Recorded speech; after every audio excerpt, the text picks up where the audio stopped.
تو احمدیت اور باقی فرقوں میں اس بات کی تحقیق کے لیے حضرت عیسیٰ علیہ السلام کی زندگی اور وفات کا مسئلہ وہ احمدیت اور باقی فرقوں کے درمیان زندگی اور وفات کا مسئلہ. بالکل صحیح، بنیادی مسئلہ جی. یہ ہے. اچھا قاسم صاحب، یہ جو خاتم النبیین کا لفظ آیا ہے قرآن مجید میں بھی سورہ احزاب آیت نمبر 41 میں، مختلف ترجمے جو عام مسلمانوں کی طرف سے کیے جاتے ہیں ان کی بابت میں آپ سے پوچھتا ہوں. ایک ترجمہ یہ کیا جاتا ہے کہ نبیوں کو ختم کرنے والا، خاتم النبیین وہ ہے جو نبیوں کو ختم کرنے والا ہے، تو اس کی حقیقت کیا ہے؟ بات یہ ہے کہ دو لفظ ہیں، ایک ہے خاتم، ایک النبیین. جی. النبیین تو نبی کی جمع ہے، بڑی سادہ سی بات ہے. جی. پہلا لفظ ہے خاتم. تو لفظ خاتم کا جو بھی کوئی ترجمہ کرے ہمیں وہ منظور ہے، صرف اس پہ غور کرنا پڑے گا. جی. اگر خاتم النبیین کا ترجمہ دوسرے لوگ یہ کرتے ہیں کہ نبیوں کو ختم کرنے والا، جی. تو سوال پیدا ہوتا ہے کہ نبیوں کو ختم کرنے سے مراد کیا ہے؟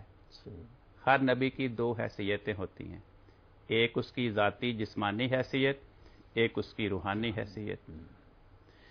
ذاتی اور جسمانی حیثیت کے لحاظ سے دیکھیں تو جس وقت حضرت رسول پاک صلی اللہ علیہ وسلم دنیا میں تشریف لائے، ہمارے تمام مخالفین کے نزدیک سارے انبیاء جسمانی طور پہ فوت ہو چکے تھے. صرف ایک نبی حضرت مسیح علیہ السلام ان کے خیال میں ان کی جسمانی حیثیت ابھی تک ختم نہیں ہوئی تھی، اور ان کا عقیدہ یہ ہے کہ رسول پاک صلی اللہ علیہ وسلم جنہوں نے ان کے بقول اس آیت کے مطابق تمام انبیاء کو ختم کرنے کا دعویٰ کیا، جو ایک نبی ابھی تک ختم نہیں ہوا تھا وہ بھی آپ سے ختم نہیں ہو سکا. وہ تو بعد میں پھر آئے گا. تو ان کی جو تشریح ہے اس کے لحاظ سے تو یہ ترجمہ مخالفین کے سامنے جگ ہنسائی کرنے والی بات ہے. اگر آج ایک ہندو کہہ دے کہ بھئی نعوذ باللہ تمہارے نبی نے اتنا بڑا دعویٰ کیا کہ میں تمام انبیاء کو ختم کرنے آیا ہوں، حالانکہ جب غور سے دیکھیں تو تمام انبیاء پہلے ہی فوت ہو چکے تھے. ایک نبی تھا جو بھی فوت نہیں ہوا تھا، یعنی جس کی جسمانی حیثیت ابھی تک ختم نہیں ہوئی تھی، اور تمہارے نبی سے تو وہ بھی نہیں ختم، دعویٰ اتنا بڑا کر دیا.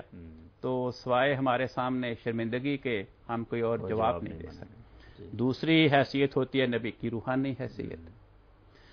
تو رسول پاک صلی اللہ علیہ وسلم کی آمد سے پہلے تمام انبیاء کا فیض، ان کی روحانی تاثیر ختم ہو چکی تھی. لیکن ہمارے مخالفین کا عقیدہ ہے کہ حضرت عیسیٰ علیہ السلام ایسے ہیں کہ جن کا فیض، جن کی تاثیر، جن کی تبلیغ، جن کی تربیت کا زمانہ رسول پاک صلی اللہ علیہ وسلم کے بعد بھی امت میں جاری رہے گا.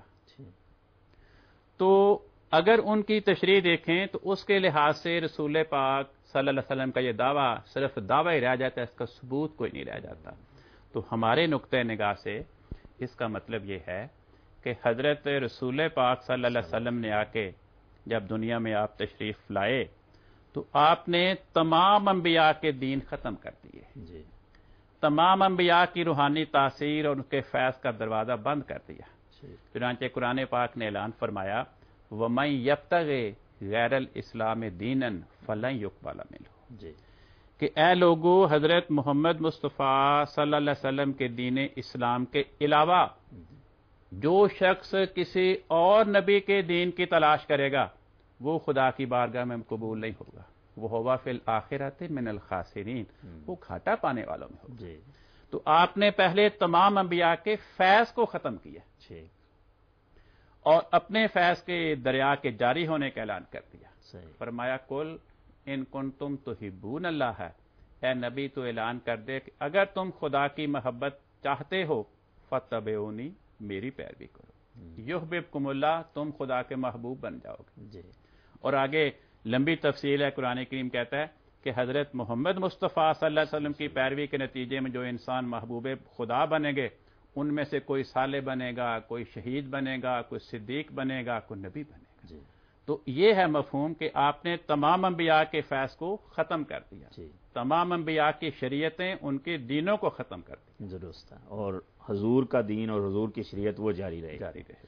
اچھا، ایک ترجمہ یہ بھی کیا جاتا ہے کہ خاتم النبیین کا مطلب ہے نبیوں کو بند کرنے والا، اس بارے میں آپ فرمائیں. بات یہ ہے کہ یہ بھی پہلے ترجمے سے ملتی جلتی بات ہے.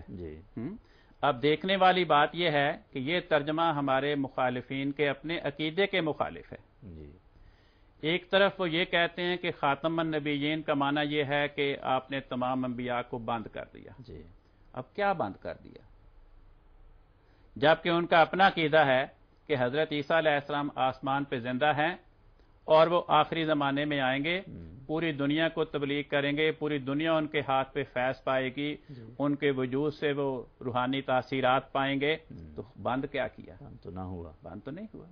ہاں، اگر ہماری نقطہ نگاہ سے دیکھیں تو وہی پہلے والی بات یہ ہے کہ حضرت محمد مصطفیٰ صلی اللہ علیہ وسلم نے تمام انبیاء کے فیض کے دروازے بند کر کے اپنے فیض کے دروازے کھول دیے. جاری کیا. اچھا، ایک یہ بتائیے آپ کہ نبی کی بعثت کی وجہ کی، وہ کب نبی مبعوث ہوتا ہے اور کس غرض کے لیے دنیا میں آتا ہے؟ یہ سوال بڑا انٹرسٹنگ ہے.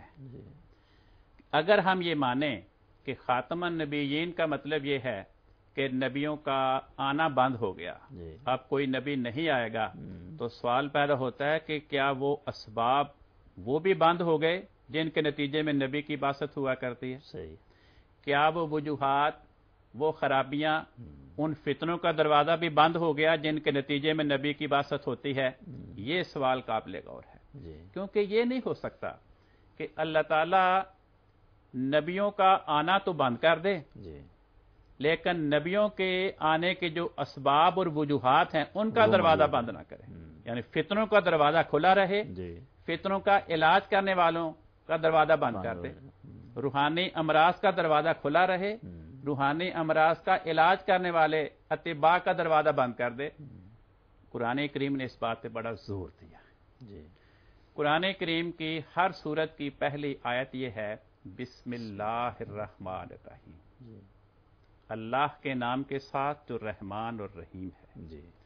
رحمان اور رحیم گرامر کے لحاظ سے کچھ مطلب میں دونوں لفظوں کا آپس میں فرق ہے، لیکن بنیادی طور پر دونوں لفظ صفت رحم سے نکلے ہیں. تو گویا قرآن کریم نے سب سے زیادہ اللہ تعالیٰ کی صفت رحم پہ زور دیا. صحیح. اور اس صفت کو ہمیں ذہن نشین کرانے کے لیے حضرت رسول پاک صلی اللہ علیہ وسلم نے یہ طریق اختیار فرمایا کہ آپ نے اپنی امت کو حکم دیا کہ صبح سے شام تک، شام سے صبح تک ہر اہم کام کرنے سے پہلے پڑھو بسم اللہ الرحمن الرحیم، تاکہ لمحہ بلمحہ ہر مسلمان کو اس خدا تعالیٰ کی صفت رحم کی جانب توجہ رہے. اگر ہم یہ کہیں کہ نعوذ باللہ خدا تعالیٰ نے فتنوں کا دروازہ بند نہیں کیا، خرابیوں کا دروازہ بند نہیں کیا، لیکن ان کا علاج کرنے والے انبیاء کا دروازہ بند کر دیا، تو یہ خدا کے رحم کے خلاف ہے. پھر یہ رحم تو نہیں امت پہ، خدا کی طرف سے نعوذ باللہ ایک بے رحمی کا سلوک ہو. اور اللہ تعالیٰ فرماتا ہے کہ کن تم خیر امت، تم تمام انبیاء کی امتوں سے سب سے بہترین امت ہو. تو بہترین امت کے ساتھ خدا تعالیٰ بے رحمی کا سلوک کرے تو بہترین کیا ہوئی؟ اب دیکھیں قرآن پاک کیا فرماتا ہے. انبیاء کی دو قسمیں ہوتی ہیں. ایک وہ جو نئی شریعت لے کر آتے ہیں، نیا دین جاری کرتے ہیں. وہ نبی اس وقت آیا کرتا ہے جب پہلا دین یا تو اس کی تعلیمات محفوظ نہ رہیں، ان میں تحریف ہو چکی ہو، ان میں کمی بیشی پیدا کر دی گئی ہو، تو پھر نیا نبی آتا ہے جو نیا دین، نئی شریعت لاتا ہے. یا پہلے دین میں جو مسائل ہیں وہ نئے زمانے کے مسائل اور مشکلات کا حل نہ پیش کر رہے ہوں، پہلے دینوں کی تعلیمات اس زمانے میں کارگر نہ ہوں، تو پھر نیا نبی آتا ہے جو نئی شریعت اور نیا دین پیش کرتا ہے جو اس زمانے کے موجودہ مسائل کا حل بتائے. تو قرآن پاک فرماتا ہے کہ قرآن کریم مکمل شریعت ہے، اور ساتھ ہی فرمایا کہ میں اس کی قیامت تک حفاظت کروں گا. تو ان دونوں باتوں نے ہمیں یہ سمجھایا کہ ایسا نبی جو نئی شریعت اور نیا دین پیش کرے اور اسلام کی شریعت کو منسوخ کر دے، اس کے آنے کی دنیا میں ضرورت نہیں ہے، وہ اب نہیں آئے گا. دوسری قسم کے انبیاء وہ ہوتے ہیں جو نہ پہلی شریعت کو منسوخ کرتے ہیں، نہ نئی شریعت لاتے ہیں، بلکہ خود بھی پہلی شریعت پہ عمل کرتے ہیں اور دنیا کو بھی پہلی شریعت پہ عمل کرنے کی تبلیغ کرتے ہیں. اور دیکھیں حضرت ابراہیم علیہ السلام نے ابراہیمی دین پیش کیا، آپ نے پہلے انبیاء کے دینوں کو منسوخ کر دیا.